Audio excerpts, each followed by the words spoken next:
first thing we're going to talk about on Web3 Wednesday is the blockchain maturity model that we have. So from the GBA. So I am David Whiting. I am the chapter leader, president of the New York chapter of the GBA. The GBA is the Global Blockchain Association. And what we do is we help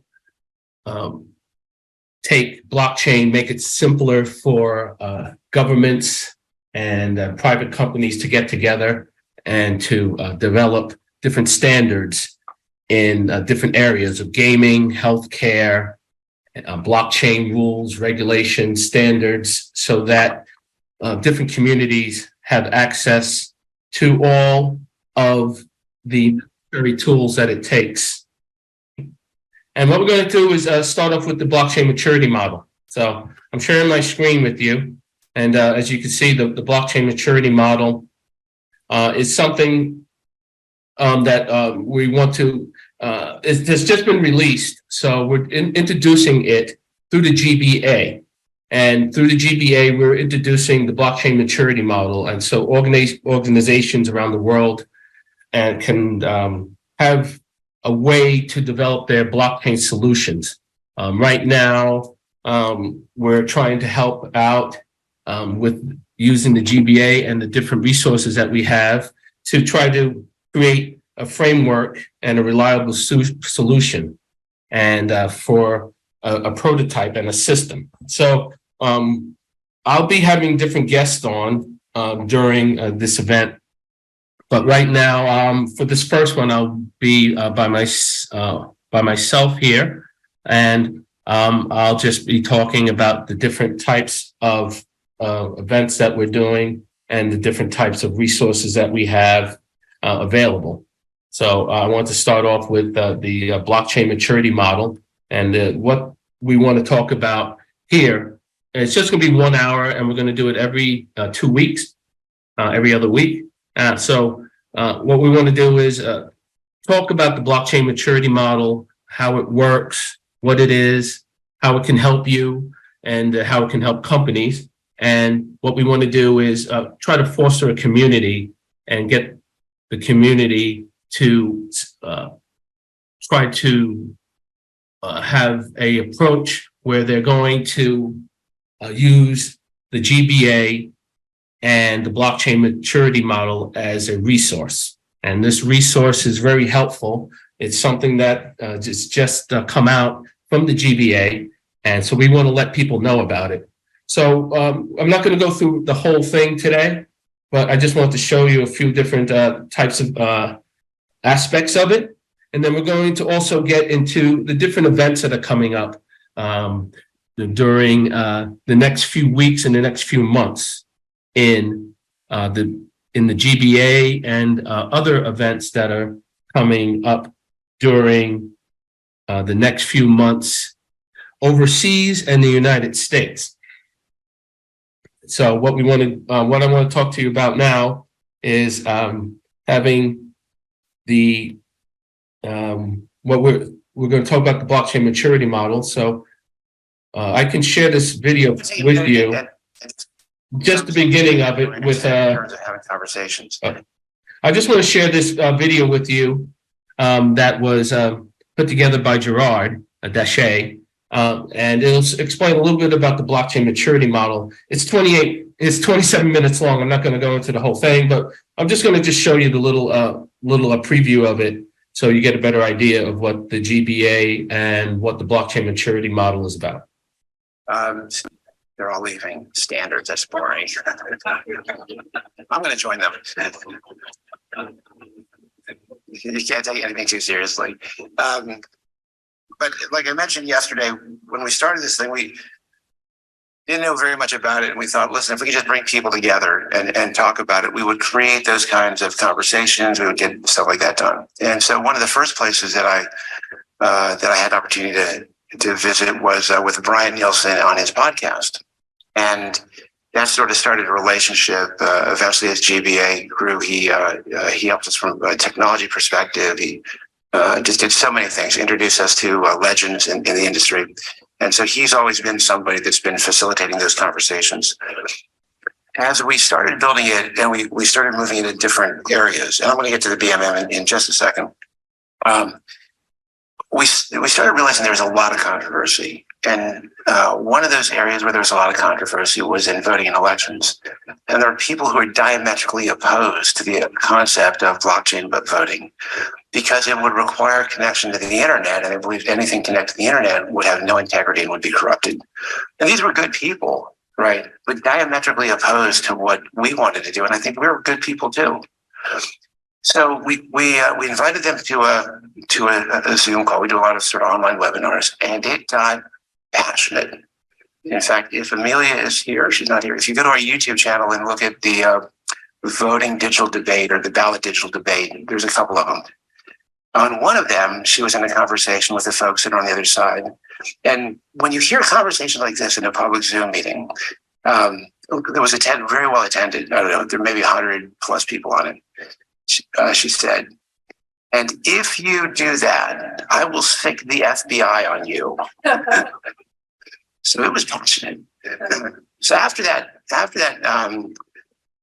discussion, I invited the opponents to a private meeting, and we met every week for about a year and a half, right, to go through all of the things that we disagree on, because these folks were going to legislators all over the country and convincing them to go to only paper and to remove any kind of electronic voting. And really, they were destroying the ability for us to do the kind of things that Eugene was talking about. After a year and a half, we've got to the point where we've produced a document. We're now going to send it back to them for their organizations to review, where we've come on the same page about what the risks and the ways to overcome risks are for electronic voting.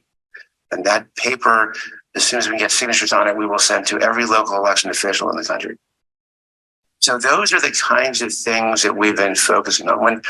And so I'm going to circle back around to that in a second. When we looked at the problem of how, there are a lot of companies coming to us to say, we want to sell our blockchain solutions to governments and enterprises.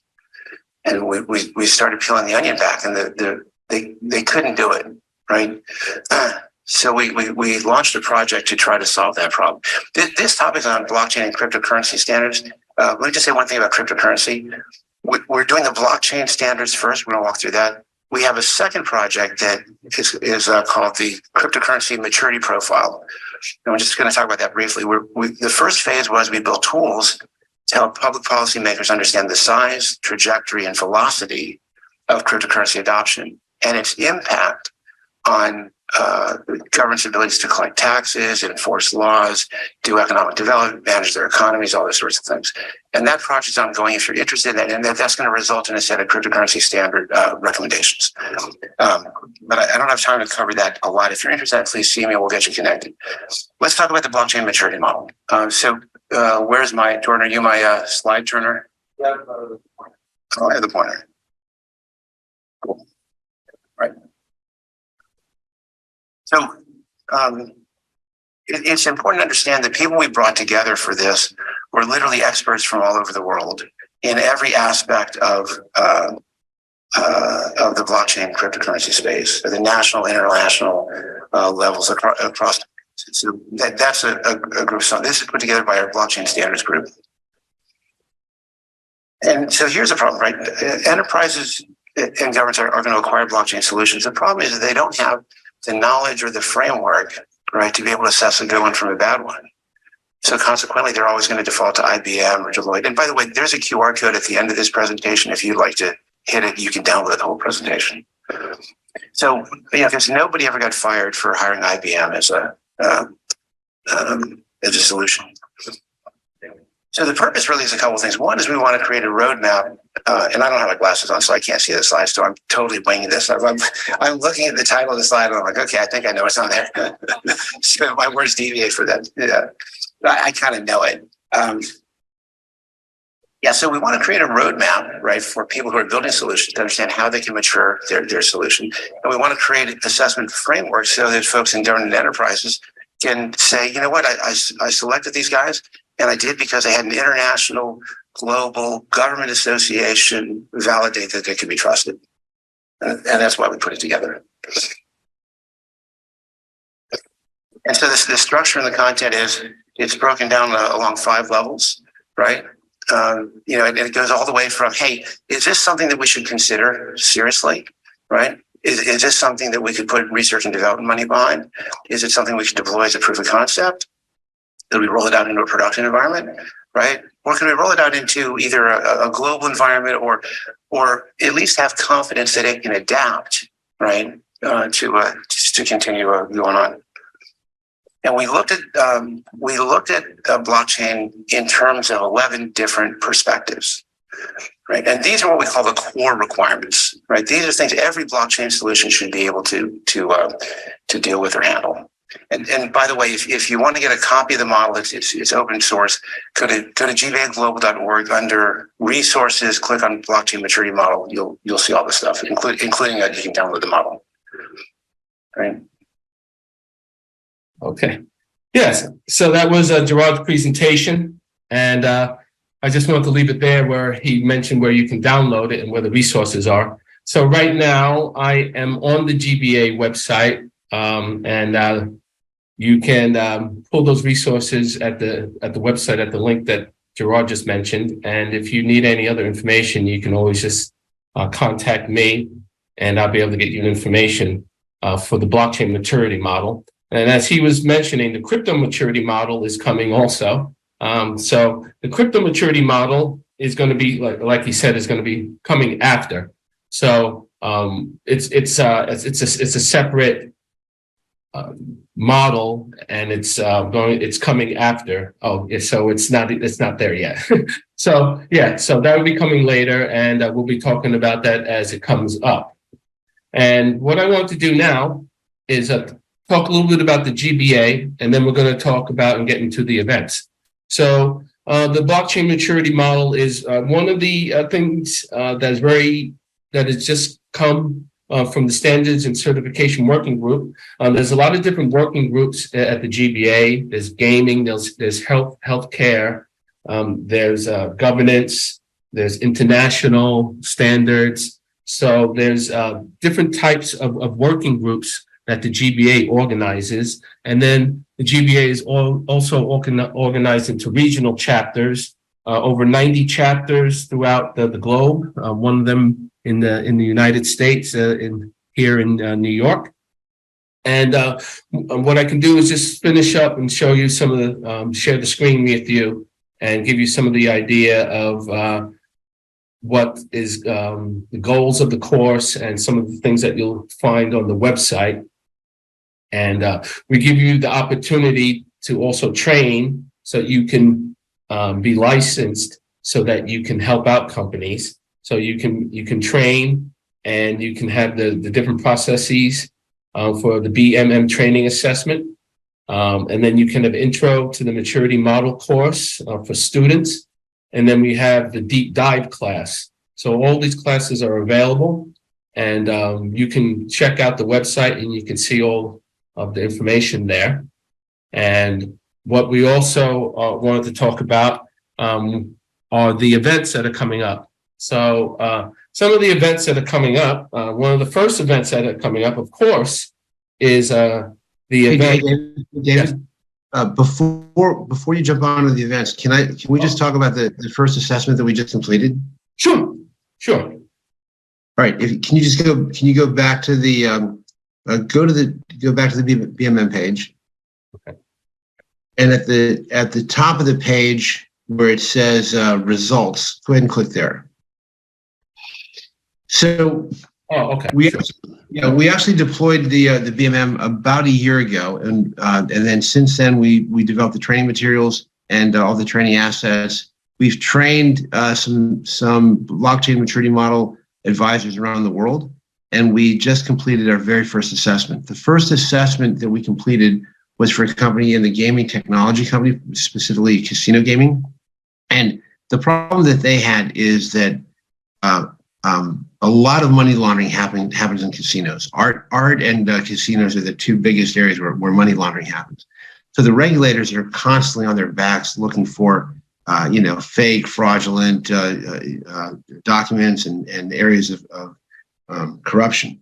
So these guys, they built an IoT device that could be installed directly in the casino device, not the vending machine, the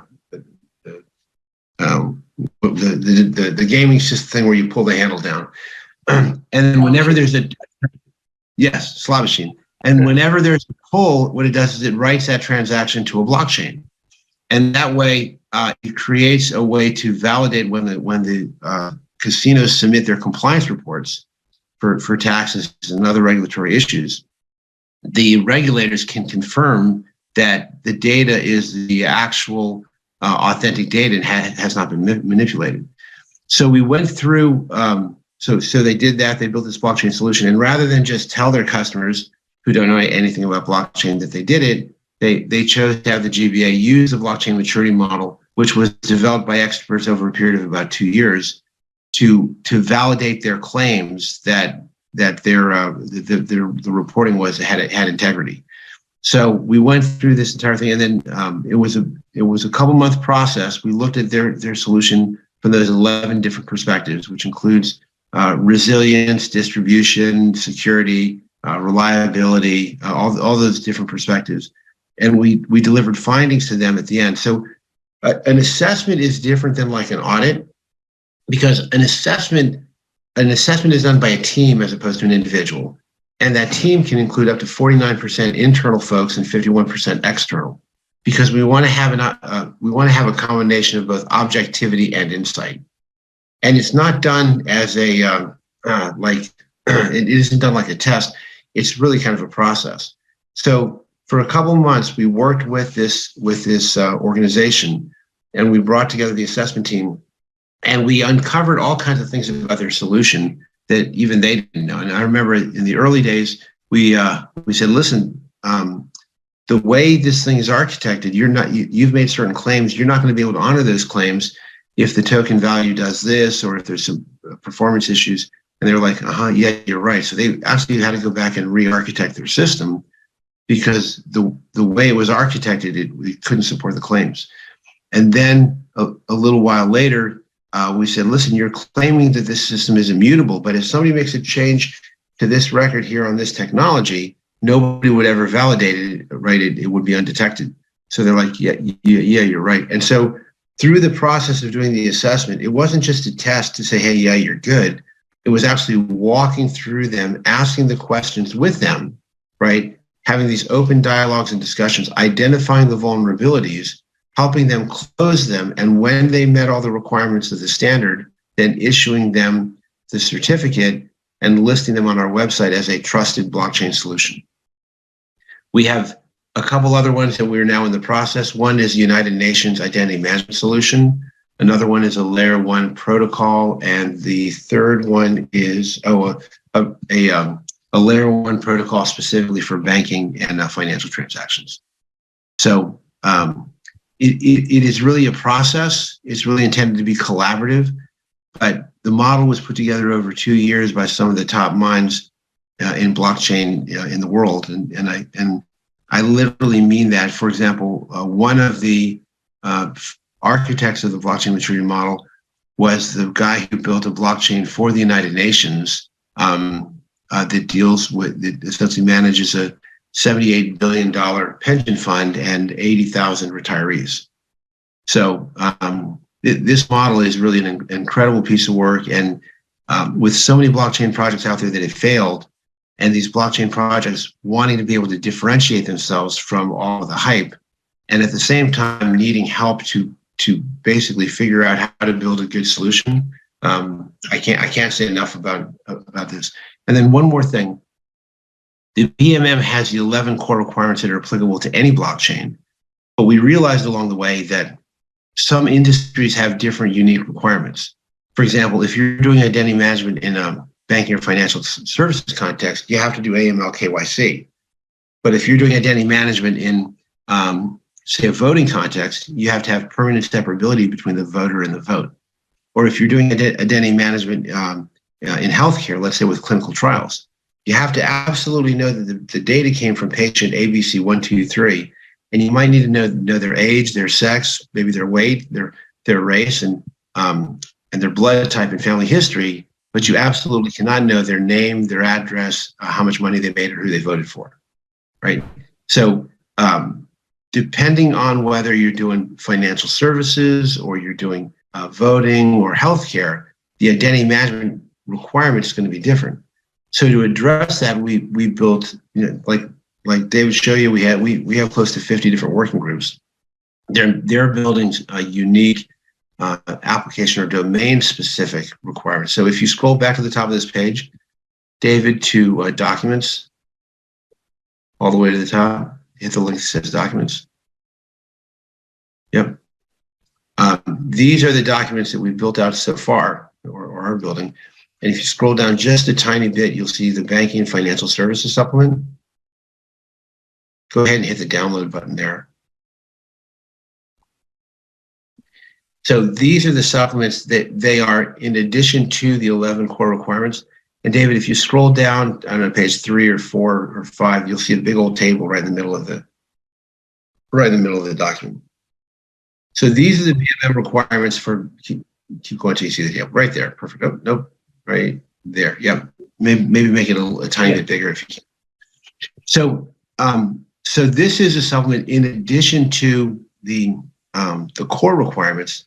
If you have a banking and financial services solution, then what you do is you go down the left side of the column and you identify what kind of function your solution performs. And then along the right, you can see the different requirements that are associated with that type of a solution. So it might be able to do real-time settlement or high capacity or auditable records or transaction and balance management, tax lot accounting. Those are all specific and unique requirements to solutions in the banking and financial services. So over the period of the next couple of years, we'll be building out these supplemental standards for every industry, and we're also building out training assets to support each of these different industries. So people will be able to get their solutions certified under the BMM, or if they want to, they can get a special certification for a particular and unique domain. And then one last thing, David, if you can go back to the GBA site. Okay. We are essentially so scroll to the top to where I think it says advisors. Oh, okay. Oh, go back. Oh, sorry. Yes. Yeah, to the top of the BMM page. Advisors. So we have been training and qualifying people around the world as experts in the BMM and their different fields, so that people around the world who want to essentially become a professional in this space and participate on assessments can do that. So I know it's kind of like drinking from a fire hose, but I just wanted to share some of that. Yeah. Thank you, Gerard. Yeah, I know it's a lot of information, but that's what we're here for, is to provide this information.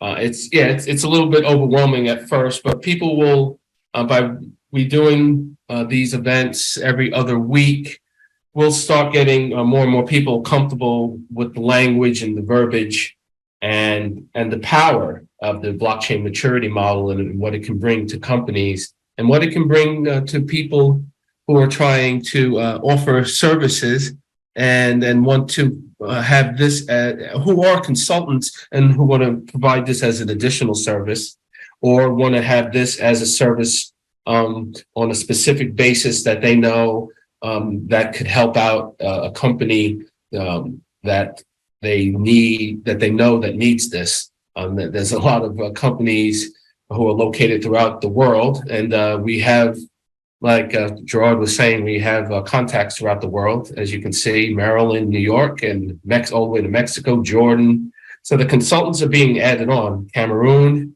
Oman, and we have Paul, of course, and we have people, Frederick, who did the audit and who did the BMM assessment from Maryland, and we have from New York, of course, and we have resources. Gerard is in Virginia, in the DC area. So yes, this is all here and all available, and we'll be having more information about this as we go along. And I guess while we're here, and as we wrap up talking about the GBA, and then we'll get into some of the events that for different in the blockchain, where we could just finish off and talk a little bit about what is the GBA and what it's about. So let me just share my screen with you as I'm sharing my screen. I should have probably started with this, but I wanted to get to it so that people know what's going on. The GBA connects people, like I said in the beginning, people and organizations with blockchain technology-based solutions to problems typically faced by government entities. So we want to try to bring together the public and private solutions so that it can be more effective for government agencies to try to find solutions, because not all those solutions can be solved by the government. They need some input, especially in blockchain. That's what we're here for. We focus on our members to help them promote the solutions to government, but we do not advocate for any specific policy position. We cultivate workflows between technologists, public policymakers, and those application specialists that we've been talking about. So we have people in a lot of different specialties who have joined the GBA since it began about 5 years ago. And we have many chapters throughout the globally. We have chapters. We're broken down into chapters, working groups, over 50 working groups. And all of our members, we create and we try to help each other with these different events and trying to be a resource for the civil service workers and civil service employees who are interested in blockchain and how to utilize it and try to make government more efficient. So you can see our mission statement. We promote business interests of our members, drive to support and development of ethical, sustainable blockchain solutions, and leaders through education and get certified and developing best practices and standards along the way. Now you can find all the information here, and this is a great website with a lot of resources. And so and then coming into that, it's right now we're getting pretty close. So we're about 5 weeks away from the next Future of Money, Governance, and the Law event in Washington, D.C. that's going to be held by the GBA. So we will have more information on that, and you can go to the website and you can learn how to register for the event. There's still opportunities available. This is our signature event that we have. We hold it twice a year, once in the spring and in the fall. And what we're looking to do is to try to, like I said, bring people together at these events from the GBA and from the government to talk about different items and different types of topics that are pertaining, that are current event topics that are also basic topics. So there's a lot of things that can be covered from standards, and then there's a lot of things that will be covered from the outlook of new aspects of Web3 and the different things that are changing almost faster than you can really keep track of. That's what these events are for. These events are to bring people together so we can stay abreast of all the developments and things that are moving so fast in the blockchain world and in the Web3 world. And then you have the mixture of Chat GPT, and you have AI, and then you have artificial intelligence, and all those programs that are going on around that. So there's so many things that are going on. So that's why it's always good to have these meetings. And now that COVID's over, we can get back face to face again, which is great. And we just want to, this is the GBA website. I'll just finish off by looking at the GBA website. And then we'll now go into, like I said, we can go into the event. for the GBA. I'll show you a little bit about how what the website looks like there. And we can talk about this. Yeah, like I said, it's coming up soon, 34 days. So this is a little bit about the event, the GBA event that's coming up. We're also going to be doing some events that'll be coming after the GBA event that I'll talk about. And the Future of Money, Governance and Law event will bring a lot of people together in a 2-day event in Washington, D.C. And we want to make sure that we're educating the policymakers and also the people who are working with the policymakers. So helping them offer solutions for public and private sector innovation. And you can see all the information at the website here. And these are some of the people who will be coming to the event from the European Commission, United Nations, American Red Cross, the GBA, of course, and a lot of academia, a lot of universities, New York University, Cornell. So we do get a lot of great participation at the event. And we do have some members of Congress, former members of Congress who are members of the GBA. And we have a lot of very influential people that would be great for you to meet. So I hope that you can attend and hope you can make it down there. If you can, this is some of the layout that you'll see and some of the companies that are attending, from Oracle, Perkins Coie, DLA Piper, and you can see all the different, you'll be able to see all this here. New York State, Utah is very involved in blockchain. And so we have some people from the state of Utah that have really done some great things with licensing on and tracking different types of records, county records, and on wedding records and different types of things that are starting to be put onto the blockchain. And some of these incubators and states like Utah are becoming incubators. Like Wyoming is an incubator for registering DAOs. So Utah is also getting at the forefront.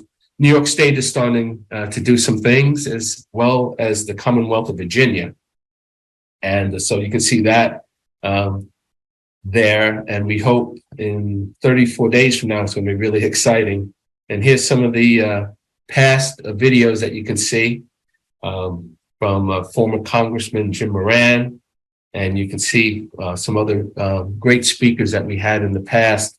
It's all on the YouTube channel. You'll be able to see all the information there is on the YouTube channel. So thank you, Gerard, for that. And I wanted to keep talking about now as we get into the next half hour. This is going to be about no more than an hour. So now we want to get into some of the other events that are going on. Now Consensus is coming. Consensus 2023 is coming up in a few weeks. So we're going to talk about some of the events that are coming up that people like who are traveling around a lot. I know some people who are in the blockchain, Web3 space, crypto space. They travel to a lot of events here in the United States and also overseas. So I just wanted to go over some of the events that are coming up for the people who travel around and get around to a lot of events. So we hope that you can get to Washington, D.C. and also coming up for the GBA event. And also coming up, I went last year to Consensus, and when it was in the summer in June. This year is going to be in April. So it's coming up very soon, next week, April 26th to the 28th in Austin, Texas. And Consensus is really a great event. And they moved it from New York and they moved it down to Austin for the first time last year.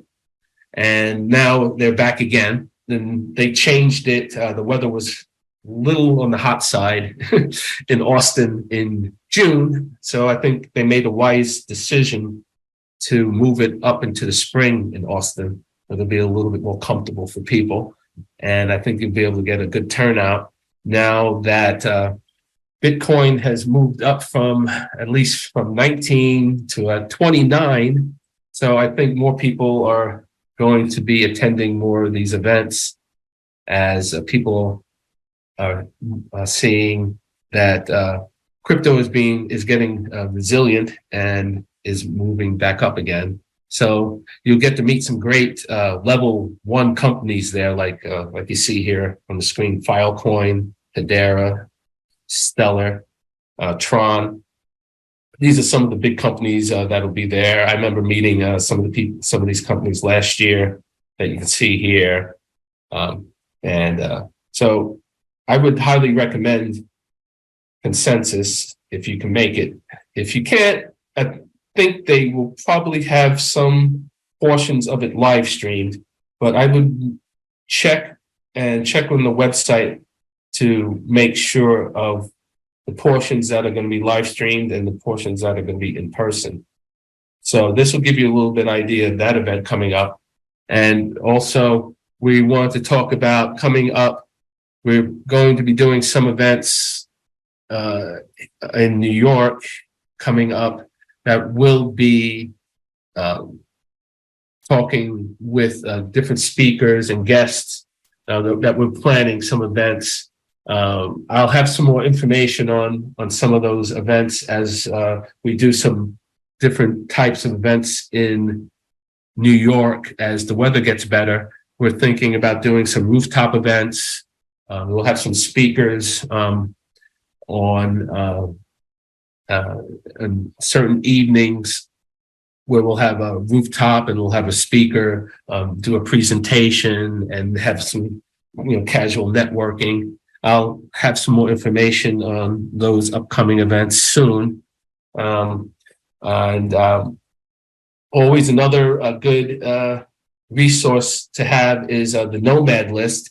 I wanted to share this with everyone as we're talking about the different events and the different lifestyle that people have. So blockchain and COVID and being having a digital wallet and being bankless has given a lot of people opportunity to live a digital nomad life. And you can pay with crypto, and you can move around and work remotely. A lot of people are moving out of the office working remotely. I know a lot of people are doing that. By example, I know some people in Costa Rica that I spoke with that I thought I was speaking to. They were in America, but he was saying, no, I work from Costa Rica, but he was working for a very large company in America.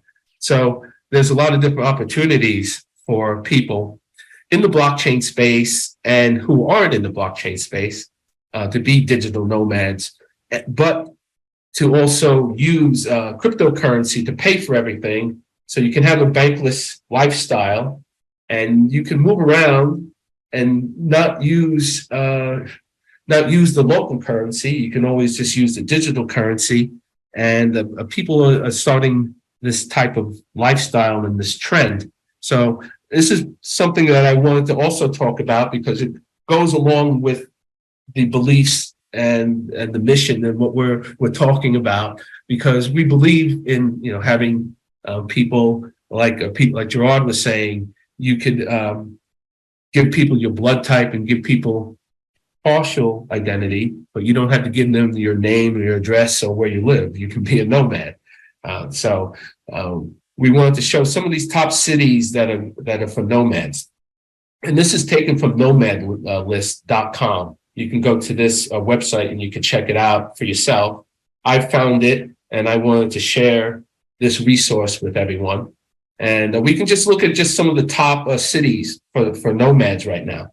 And I know that people like Europe a lot. I know some nomads, friends of mine, business acquaintances who are currently in Lisbon, in Portugal, and in Spain. Very attractive places to be a nomad.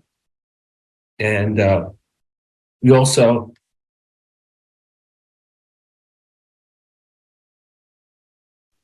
want to go over the top 10 cities right now. So number one on the list, looking here from this information, this is unofficial. This is from not my information. This is from Nomad List, but there's a lot of nomads on here who vote. So it looks like the most popular location is Buenos Aires in Argentina. It looks like it has very good Wi-Fi and very affordable, and the weather's great. So you can see overall score and the affordability, the access to the internet, the fun and the safety. So the pros are extremely cheap to be a digital nomad in Buenos Aires. Number two coming in is Mexico City. And we're just talking to some people in Mexico City, and I'd love to get back down there. It's been a few years since I've been to Mexico City, but Mexico City is a very popular destination for digital nomads also.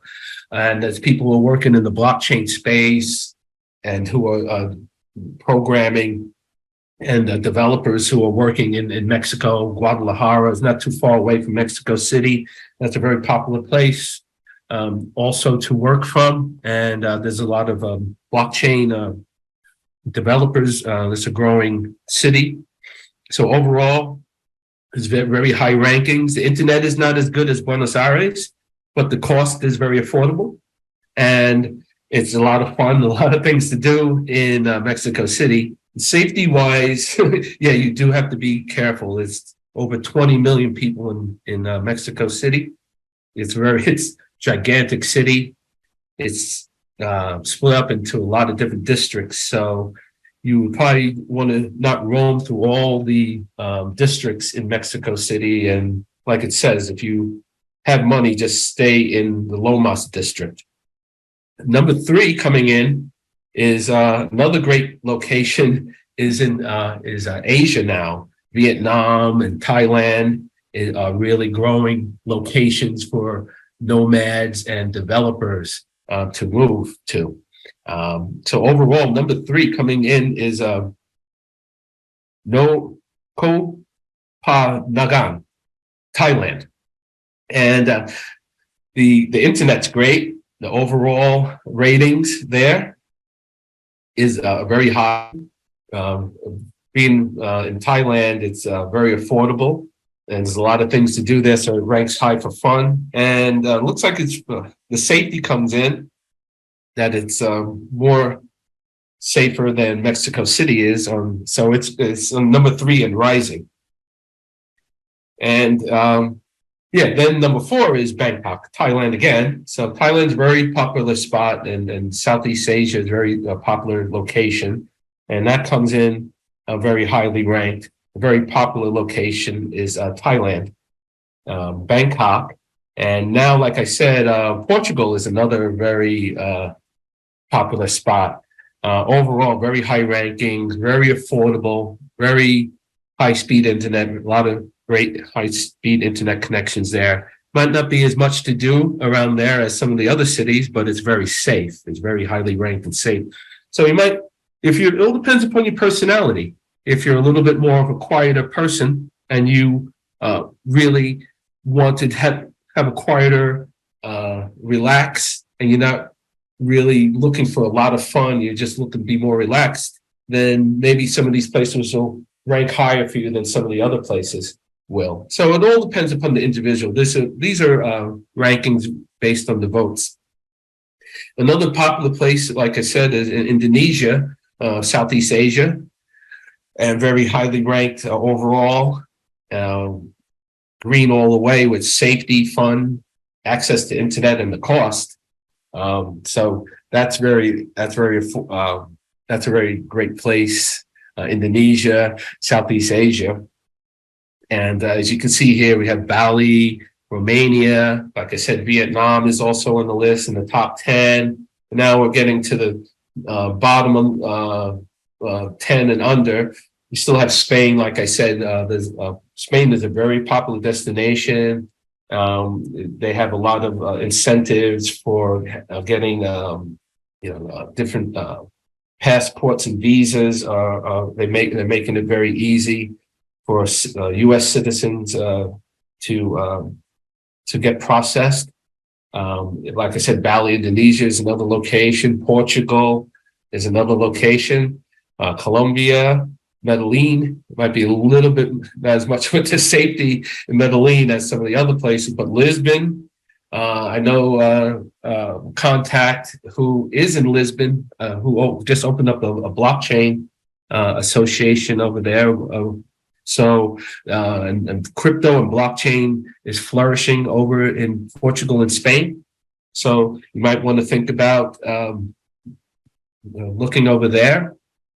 And if you're looking for different options, a lot of people are just looking, to do sabbaticals. You might not want to move. You might want to, these might be a place you might think about, if you want to do a getaway and a sabbatical to just rest and relax. And you just, but you have to be careful with some of these spots, and especially Brazil. Now it looks like Brazil is popular, but the safety is not there, and the internet is not very reliable there. So there's some places you have to be mindful of with that. No, excuse me. So as digital nomads, we can also, we can look at some of these events and things that are going on through the globe. So I wanted to show you some of those events that are coming up besides the GBA event and besides the consensus event. Some of the other events that are coming up, we'll be talking about is with coming up on the next event. Dr. Merav Ozair will be on the next event.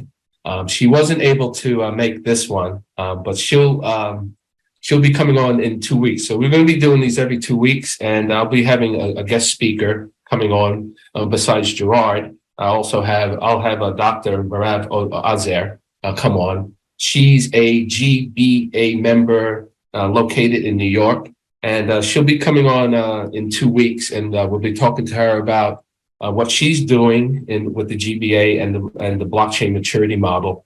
So I want to show you a little bit about her background, and she'll be able to tell you about herself when she comes on in 2 weeks for the next one. We'll be doing these every other week.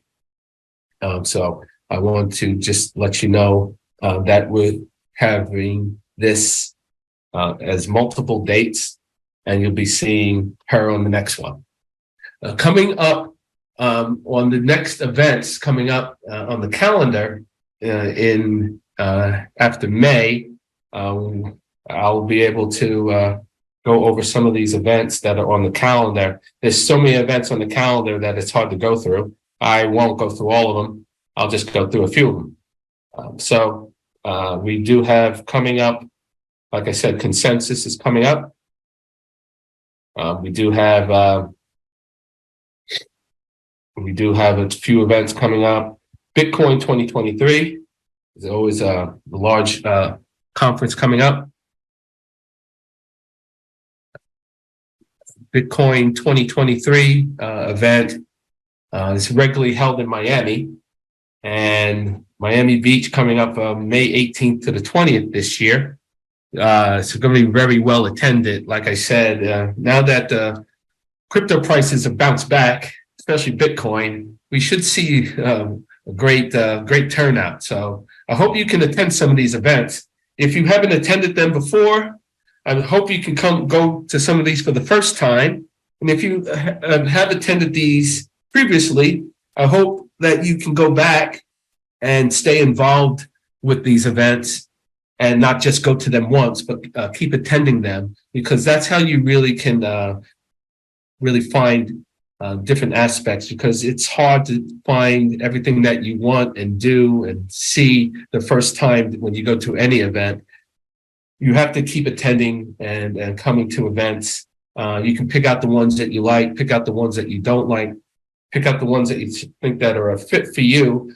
And then I recommend that you keep going to the ones that you like and that you're comfortable with, and you find people that you're really making deep, strong connections with. You know, you should keep attending them. Like if you hopefully come to the GBA events, if you like it, you'll keep coming. So Bitcoin 2023 is going to be a great event. I hope you can attend that one. That's May 18th to the 20th. That's going to be pretty fantastic. I never had a chance to go to that one, but I do recommend it. I had people who told me about it, that it's a fantastic event. That's coming up in May.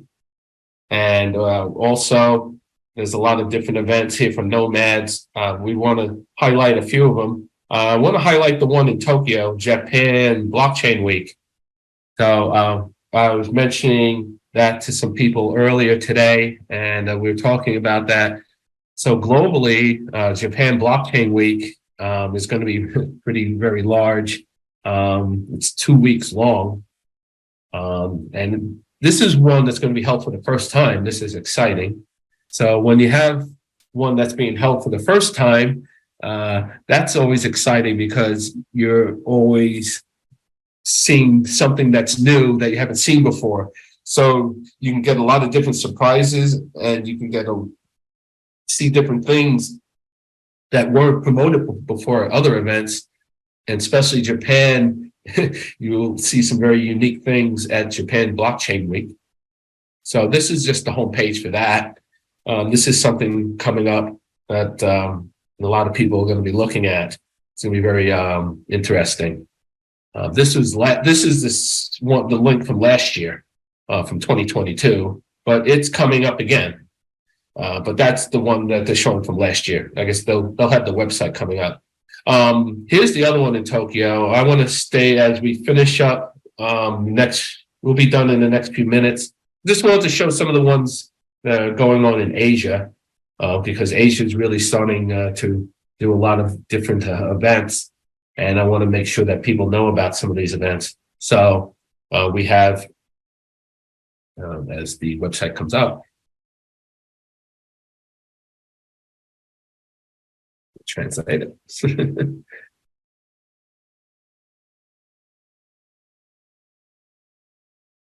There we go.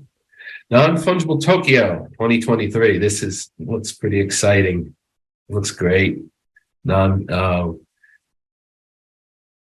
I just wanted to show some people some different events here for Digital Nomads.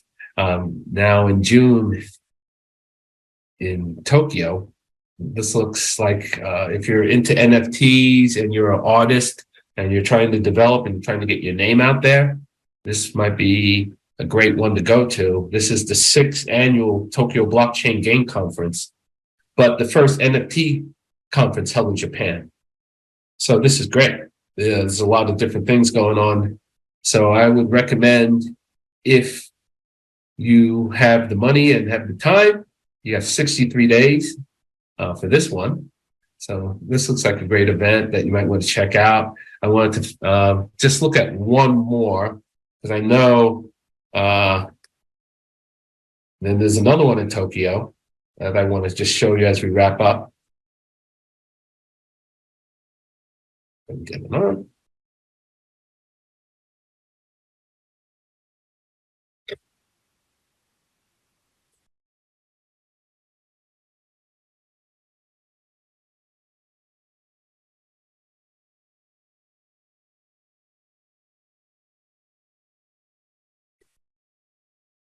Do it. This one's not working. Also, okay, that link's not working. So let me just show you as we wrap up for this first hour for this first Digital Nomad event. Just want to wrap up with staying overseas. in Spain. Spain, like I said, is a great place for digital nomads. So they always will have great events there for blockchain, for cryptocurrency, for NFTs. So July 14th, 15th in Valencia will be NFT SE. And that stands for Show Europe. So this was another one that looks like a great event that I wanted to just show you as we wrap up for our first show for the first, and we're doing these for just 1 hour. So I'm going to show you different ones every time we come on. And these are just some of the ones for digital nomads and for our GBA members also who are living overseas to attend. So hopefully you could be able to meet some great people at these events. This is what we want to try to keep you informed and up to date with what we're doing.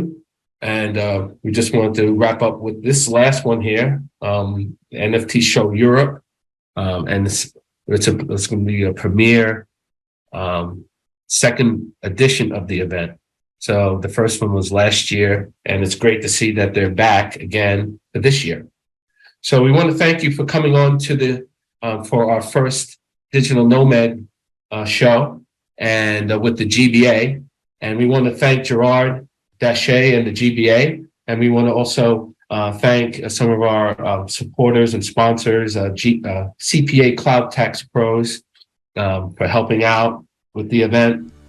And we want to also thank you for attending and coming on. And we look forward to having you again on our next one in 2 weeks. So we'll see you soon. Thank you. Have a good day. And thank you for coming.